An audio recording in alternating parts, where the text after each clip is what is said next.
یہ برادریاں بنی ہوئی ہیں. مودۃ بینکم فی الحیات الدنیا، دنیا کی زندگی میں آپس کی ہے دوستیاں اور آپس کی مودت و رحمت، اور اس کے جو حلقے بن گئے اس سے باہر ہونا.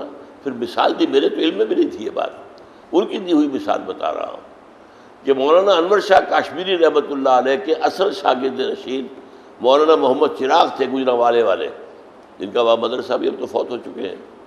تو کہا اصل شاگرد وہ تھے، لیکن چونکہ ان کے دل میں مولانا مودودی کے لیے ایک نرم گوشہ تھا، وہ کوئی رکن نہیں بنے تھے جماعت کے، ذرا نرم گوشہ تھا، اس کی بنا پر ایسا ان کو خارج کیا ہے کہ کوئی جانتا بھی نہیں دیوبندی حلقے میں محمد چراغ کا نام.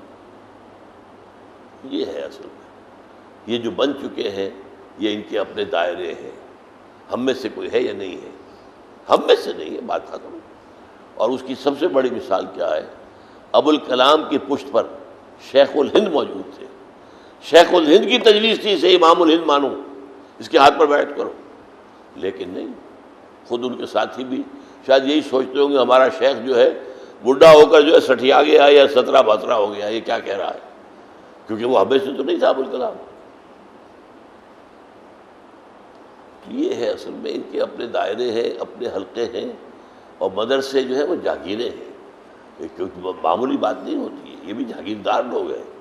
محمد نعمان کراچی سے لکھتے ہیں، ڈاکٹر صاحب ایک طرف اسلام کی نشست ثانیہ میں ایک کرنے کا کام بیان فرماتے ہیں کہ ایسے نوجوان ہوں جو تخلیقی اور تحقیقی کام کریں، یعنی علمی کام کریں، جبکہ تنظیم اسلامی نے انقلاب کا جو طریقہ کار اختیار کیا وہ منہج انقلاب نبوی سے لیا گیا، جس میں نشست ثانیہ والا کام نظر نہیں آتا.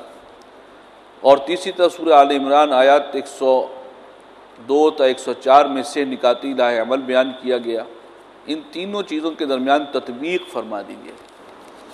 تطبیق اصل میں یہ ہے کہ جو یہ سورہ آل عمران کی آیت ہے اس میں پہلی بات کیا ہے؟ وہ نشست ثانیہ نہیں، پہلے سورہ آل عمران کی آیت لے لو نا جس کا حوالہ دیا ہے. جی یا ایھا الذین آمنوا اتقوا اللہ حق تقاتہ نہیں ومن یعتصم باللہ. ہاں نہیں جو جس آیت کا حوالہ دیا ہے وَلْتَكُن مِّنكُمْ أُمَّةٌ يَدْعُونَ إِلَى الْخَيْرِ وَيَأْمُرُونَ بِالْمَعْرُوفِ وَيَنْهَوْنَ عَنِ الْمُنكَرِ. دعوت الی الخیر کے میں نے ہمیشہ 3 مراتب بیان کیے ہیں. سوسائٹی کا سب سے اونچا طبقہ انٹلیکچوئلز کا، ان کو دعوت دی جائے گی بالحکمہ. عوام کو دعوت دی جائے گی بالموعظۃ الحسنہ. اور جو بگڑے تگڑے آپ کو بگاڑنے پر آمادہ ہو ان سے کیا جائے گا جدال یا مناظرہ. یہ 3 لیول دعوت کے. اس دور میں وہ پہلی سطح کی دعوت کا حق ادا کرنے کے لیے ضروری ہے کہ جو غلط فلسفوں نے غبار طاری کر دیا ہے پوری فضا پر، ان کو توڑا جائے. یہ اس کا تقاضا ہے. تو اس میں ظاہر بات ہے کہ ہم نے اگر اتنا بڑا اجتہاد کیا ہے اور اس پر دل مطمئن ہے، اللہ کا شکر ہے کہ میں نے یہ نہیں کہا کبھی کہ قتال جو ہے وہ حرام ہے یا اب ختم کر دیا. نہیں، اگر حالات اس وقت اجازت دیں گے اس وقت کی قیادت فیصلہ کرے گی، لیکن ایک آلٹرنیٹ ہے. یہ بھی تو اجتہاد ہے کہ نہیں؟ اسی طرح یہ اجتہاد، اس میں ہم سے کچھ غلطیاں ہوئی ہیں اور ہماری کوششیں اس میں کچھ ناکام ہوئی ہیں. ہم اب تک اس میں کوئی بڑا کام کر نہیں سکے. ان میں سے ایک بڑی غلطی یہ ہوئی کہ ہمارے کچھ نوجوان امریکہ میں وہ تنظیم میں آئے، ابھی دین میں ان کی جڑیں پوری گہری اور مستحکم نہیں تھی کہ ہم نے جو بات کہی تھی اس کے لیے انہوں نے جو یونیورسٹیوں میں داخلے لے کے اور وہاں پڑھنا شروع کر دیا. اب یہ مغربی یونیورسٹیوں کا ماحول اتنا مرعوب کن ہوتا ہے کہ اچھے جا کر وہاں پر جو حیران اور ہو جاتے ہیں. تو ان میں سے بہت سے لوگ جو ہے وہ پھر غلط راستوں پر بھی پڑ گئے ہیں، لیکن کچھ لوگ ٹھیک ہیں اب بھی ہیں، اور ان پہلوں کے بارے میں بھی مجھے توقع ہے کہ وہ انشاءاللہ واپس آئیں گے. لیکن یہ کہ تاحال ہمیں اس میدان میں کوئی خاص کامیابی نہیں ہوئی. تو ظاہر بات ہے کہ انقلاب نبوی کے اندر بھی پہلا مرحلہ تو دعوت ہے، اور دعوت ایمان ہے. نشست ثانیہ کا اختتام کیا ہے؟ یہ نہیں ہے کہ ہمیں تحقیق برائے تحقیق کرنی ہے، بلکہ اتنا ایمان گہرا حاصل کر کے کہ وہ حال بن جائے. یہ الفاظ ہیں وہاں پر.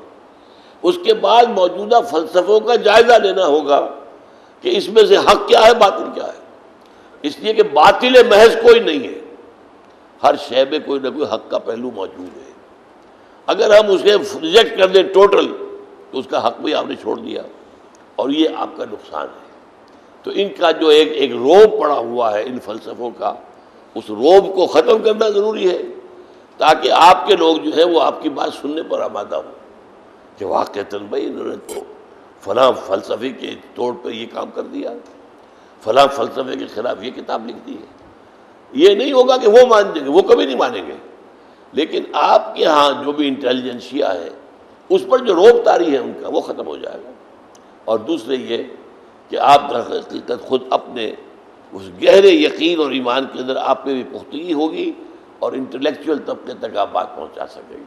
تو ان میں کوئی تضاد نہیں ہے، یہ دونوں ایک دوسرے کو سپلیمنٹ کرنے والے بات ہیں۔ اور یہ دو تحریریں میری ایک ہی سال میں نکلی ہیں، نشرت ثانیہ اور تنظیم اسلامی کا وہ جو قرارداد مقاصد اور اس کی جو تشریح ہے وہ بھی اسی سال کی ہے۔ وہ ایک ہے اس اعتبار سے اوپر سے جو آپ نے پڑھا ہوگا کہ اس وقت کیا ہے، پوری دنیا پر ایک خاص تہذیب کا غلبہ ہے۔ اوپر کے طبقات ہر ملک کے اسی تہذیب میں، چاہے ہمارے ہوں، چاہے سکھوں کے ہو، چاہے ہندوؤں کے ہو، اوپر کے طبقات اسی مغربی تہذیب اور تمدن میں ہے۔ نیچے فرق ہے، جیسے زمین میں کہیں پہاڑ ہے کہیں غار ہے، نیچے تو فرق ہے، اوپر سب کی جگہ ہوا وہی فضا ایک ہی ہے۔ وہ تو وہاں سے اس فضا میں خلا اس کے اندر رکھنے پیدا کیے بغیر آپ عام لوگوں کی بات تک، آپ خاص طور پر اپنے معاشرے کے بھی جو انٹلیکچوئل ایلیٹ ہے اس تک بات نہیں پہنچا سکتے۔ اور ایک مطلب بات چلتی ہے نیچے سے، میں ہوں، میری موت ہے اور میرا قیامت کا محاسبہ ہے، میری کامیابی کس پر ہے؟ ان پڑھ آدمی ہے اسے بھی چاہیے نجات کا، تو وہ بھی درکار ہے نا، بڑے سے بڑا فلسفی بھی نجات کا طالب ہے، لیکن عام آدمی بھی تو ہے نا۔ تنظیم سب کو سمیٹتی ہے، عام آدمی بھی آئے، ایک انقلابی جدوجہد ہے اس میں وہ آئیں گے، ان کا اپنا کام ہوگا۔